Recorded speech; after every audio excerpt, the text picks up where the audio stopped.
अब हम बे से बतख बनाएंगे। सबसे पहले आपने पीले रंग का चार्ट पेपर लेना है और उसको ऐसे कट करना है, ठीक है।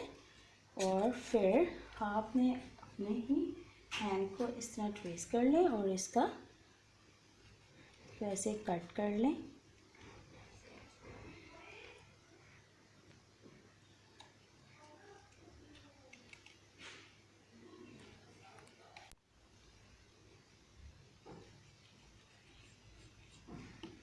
जी, ऐसे हमने इसको कट करके इधर लगा देना है इसका पर, ठीक है। अब हमने इसको गोल सा इसका फेस कट किया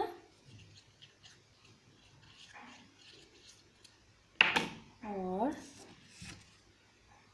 को इधर लगा दिया ऐसे, ठीक है। अब हमने इस पे आइज लगानी है।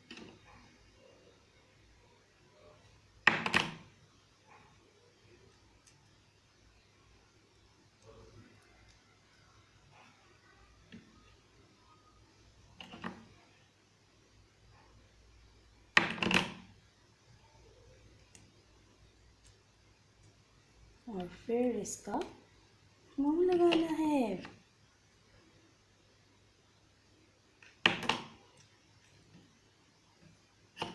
और इसके बाद ऑरेंज कलर के चार्ट पेपर मल्टाई रंग के इसके इस तरह हमने इसके पाँव लगा दिए। ये हमारी क्या बन गई है, बे से बतख। बतख क्या आवाज़ निकालती है? Quack quack.